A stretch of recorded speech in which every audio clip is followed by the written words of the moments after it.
Assalamu алейкум, урматтуу көрүүчүлөр, урматтуу мекендештер, урматтуу жалпы кыргызстандыктар, саламатсыздарбы, амансыздарбы? Мен бүгүн Кыргызстандын эң четинде жайгашкан Кулунду айыл аймагында жүрөм.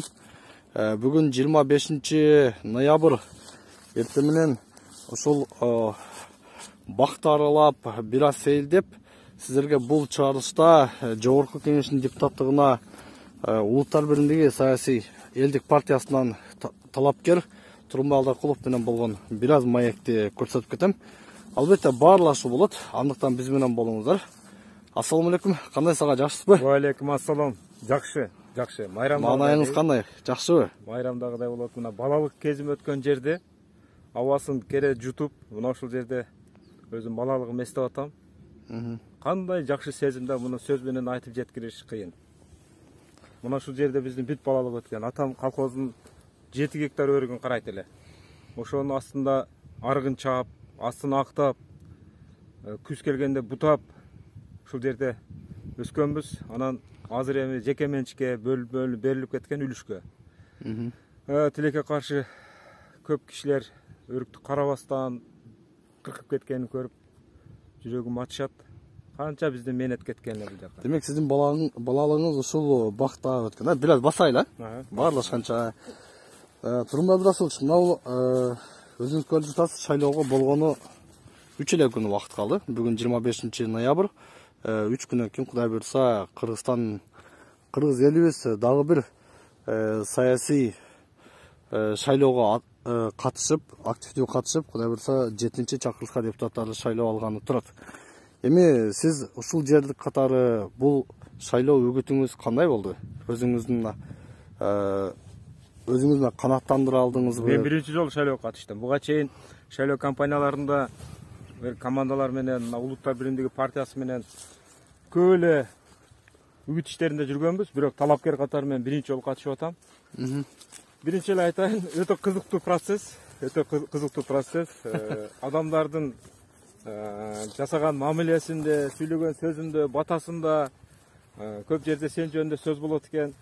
Мындай бир толкундануу болот. Кудайга шүгүр, мына элибиздин арасында биздин эмгекти баалап, көз салып, мындай көз жүгүртүп келгендер көп экен. Мен ошого ыраазы болдум. Бирок бир нерсеге өкүнүп атам. Буга чейинки шайлоолордун жана ыплас оюндар менен жүргөндүгү, сатылмалар, баягы атайын бир группалар да пайда болуп калыптыр да. Ушул шайлоо мезгилинде иштеп алууга ынтызар болгон, мындай тажрыйба чогултуп алган группировкалар бар экен да.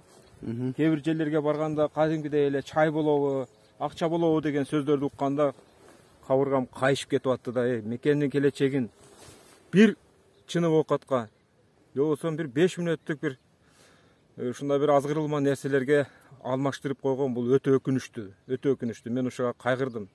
Анан Кудайга шүгүр, бирок чын ыкласы менен ушу элибиз, мамлекетибиз оңолуп кетсин, чек арабыз бүтөлүп кетсин, ушундай таза адамдар келсин деген, жаңы поколение келсин деген дагы элибиз аз эмес экен. Мен ошолорго абдан ыраазы болдум. Ошолордун деми менен, ошолордун жасаган, айткан сөздөрү менен, батасы менен мындай кыйла духум көтөрүлүп калды да.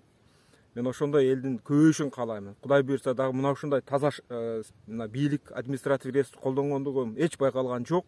Мен ошол нерсени да белгилешим керек.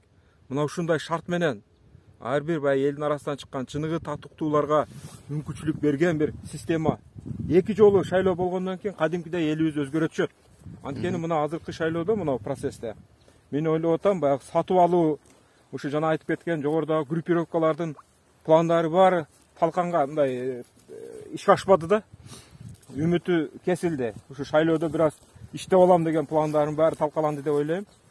Ошондуктан ушундай нерсе бул шайлоодо кичине дагы деле кыйынчылыктар болот талапкерлерге, элибизге. Бирок кийинки шайлоолордо эгерде ушул нерсе чындап акырына чейин өзүн актаса, мына бийлик акырына чейин калыс болуп туруп берсе, 1-2 шайлоодон кийин элибиз кадимкидей өзгөрөт. Чыныгы татыктууларга, чыныгы мээнет кылган, чыныгы элдин арасынан сурулуп чыккан лидерлерге мындай добушун берип, үмүт артып, татыктуулар шайланып келет деп. Демек, бул шайлоодо сиз таза шайлоо өтөт деп ишенесиз? Азыр ишенип турам. Кудай буйрса азыр ишенип турам. Ушул күнгө чейин мыйзам бузуу болбоду? эми майда барат болуп атат.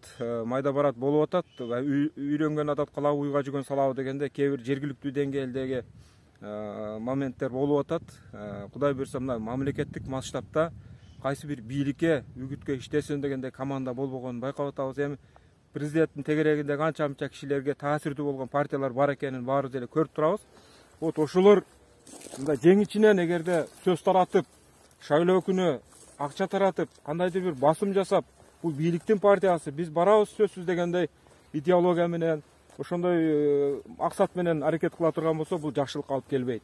Бул бүгүнкү биздин президенттин жүргүзгөн саясатына караманча каршы жасалган иш болуп калат да. Ошондуктан мен үмүтүм жакшы, буюрса мындай нерсе болбойт. Баарыбызга бирдей шарт түзүлүп берилип атат. Акырына чейин ушул нерсе сакталат деп ишенем. Мына бир ай бою үгүт жүргүзүңүз, мына элдин арасында жүрдүңүз. Сатып алууларды байкадыңызбы? Добуш сатып алуу же акча таратууларды байкадыңызбычы? Эми мен көз менен көргөн жокмун, бирок аракеттер болуп атса керек. Кээ бир эксперттер айтып атат, жаңы бир форма менен болуп атат. Ал кандай форма дегенде, агитаторлорго көбүрөөк масштабта кармап туруп, ошолорго айлык төлөп берип, төлөнгөн айлыктын эсебинен силерге баланча добуш жооптуусуңар. Силер ушул алган эмгек акы дейбизби, ушу агитаторлук кызматынын акысына ушунча добуш камсыздап беришиңер керек дегендей багытта ушундай бир формада иш аракеттер болуп атат деп угуп атабыз. Бирок эми аны бир нерсе деп айтыш кыйын. Мен ойлойм, элибиз ал нерсеге алданбаш керек. Алданбайт. Агитаторлордун жумушу албетте талапкерлердин кагазын таратып, алардын ким экендигин элге жайылтуу, бирок сиздин баягы шайлоочунун добушуна таасир этпейт. Басым көрсөтө албайт. Ошондуктан бул жакта көп нерсе шайлоочулардын өзүнө барып такалат да. Мына мен дагы соцтармактарда байкап турдум. Добуш сатып алуу мен негизи байкабадым. Чындыгында президент өтө чечкиндүү кадам таштап, ушундай таза шайлоо өткөрүүнү максат кылды. Мен ойлойм, 3 күндөн кийин таза шайлоо кандай экенинин жыйынтыгын көрөбүз. Сизге эркин микрофон эми кандай урматтуу элим, кайрылууңуз болсо. Мүмкүн болушунча ушул акырына чейин мындай ушул жакшы бир шартты, мүмкүнчүлүктү жакшы пайдаланайык. Мурдагыдай шайлоолор болот, бир уч топ чечип алат. Же болбосо партияда ким шайланса биз билбей деле калабыз. Анан шайланган депутаттар 5 жыл биз менен мамиле да кылбайт, байланышта түзбөйт, качып кетет дегенден алыс болуңуздар. Анткени азыр ар бир талапкердин өзүнө добуш бересиздер. Эртең Кудай буйрса келечекте кимге добуш берген болсоңуз ошодон талап кылып алууга сизде мүмкүнчүлүк бар. Мен учурдан пайдаланып, жалпы элиме, жалпы мен менен чогуу иштешкен шакирттериме, жамаатташтарыма, мени жакындан танып, мага шу боор тартып аткан, өтүп калса экен деп бата кылып аткан жалпы мекендештериме, өзгөчө мына чет өлкөдө жүрүп, мигрант болуп мына интернетте жүрөт, мага атайын бир колдоо көрсөтүп, элге кайрылуу жасаптыр. Мен ошолорго терең ыраазычылык билдирем.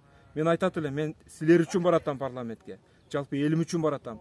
Мына биз азыр интернационал деген айылда турабыз. Мына ушул жерге тажиктердин канча бомбалары түштү. Мен атам, энем, бир туугандарым ушул жакта жашайт.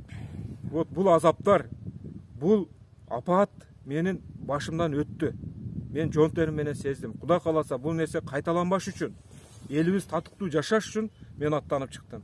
Мен бул нерсеге 25 жыл өмүрүм кетти. Саясатта мына 20 жылдан бери журналистикада, билим берүү, маданият тармагында иштеп, ушул системанын арасында аралашып жүрдүк.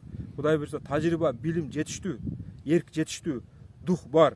Биздин лидерибиз Мелисбек Жошбаевич менен чогуу мына бизде Ошто кандай жумуштар болгон. Ошто жасалган ишти жалпы Кыргызстанга жайылтабыз. Ошондуктан бизге жасалган ишеним, дуа Кудай буйрса сөзсүз акталат. Биз айтып атабыз, сөзүбүздү ишибиз менен далилдейбиз. Чоң рахмат сизге. Мына урматтуу көрүүчүлөр, сиздер бул чыгарылышта Улуттар биримдиги элдик партиясынан жогорку кеңештин депутаттыгына аттанган Алдакул Тургумай Абдрасулович менен болгон маекти көрдүңүздөр. Биз менен болуңуздар. Ар дайым биздин каналды көрүп туруңуздар, комментарий жазыңыздар, лайк басыңыздар. Биз сиздердин комментарийге, лайктарга чындыгында маани берип карап турабыз. Көрүшкөнчө.